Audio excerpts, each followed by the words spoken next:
Imagine moving into your dream lake cabin, only to have a crazy HOA Karen call the cops on you before you even unpack a single box. But what she didn't know is that one day, I'd end up owning the only road to her house. That's how my first day moving into my brand new lake cabin began. But what started as an annoying HOA encounter turned into one of the sweetest victories of my life. Let me take you through it step by step, because you won't believe how things flipped in my favor. After years of saving, I finally bought my dream lakefront cabin. I pictured peaceful mornings by the water, fishing, and evenings by the fireplace. This was supposed to be my escape from city noise and stress.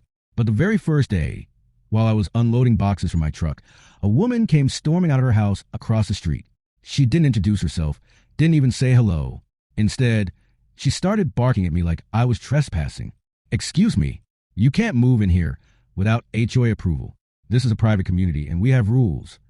I had barely set one box down, and already I knew what I was dealing with, a full-blown HOA Karen. I tried to stay calm. I told her politely, "Actually, this cabin isn't in your HOA. I confirmed that before buying it." She didn't like that answer. Her face turned red, and before I knew it, she pulled out her phone. Within 15 minutes, 2 police cars pulled up. "Sir, we got a call about an unauthorized move-in," one officer said, clearly annoyed. I showed them my deed, my ID, and explained that my property wasn't part of the HOA. After a few minutes of checking, the officers confirmed I was 100% in the clear. They told Karen she had no authority over my property. You'd think she'd stop there, but no, that only fueled her obsession. Over the next few weeks, Karen made it her mission to make my life miserable. She filed complaints to the county about everything from my trash cans to my boat. She left nasty notes on my door, claiming I owed HOA fees. One day, I even caught her standing on my driveway, measuring it with a tape measure. When I asked what she was doing, she yelled, "This doesn't meet HOA standards. I'm reporting you."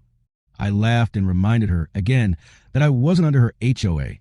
That only made her more furious. But here's where things get good. While dealing with Karen's nonsense, I started looking into old property maps and county records, just to fully understand my land boundaries.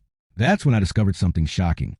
The private road that led to Karen's house and several others in the HOA wasn't actually owned by the HOA at all.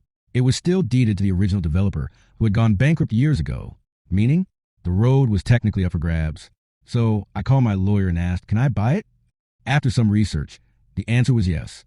The process took a few months, but eventually I closed the deal. For less than the cost of a new truck, I became the official owner of the only road leading into Karen's little kingdom. The day I signed the papers, I could hardly stop smiling. Karen wanted to control my life, but now I literally own the road to hers. I didn't go knocking on her door right away. Instead, I waited until she tried to harass me again. Sure enough, one evening I found another fake violation notice taped to my cabin door.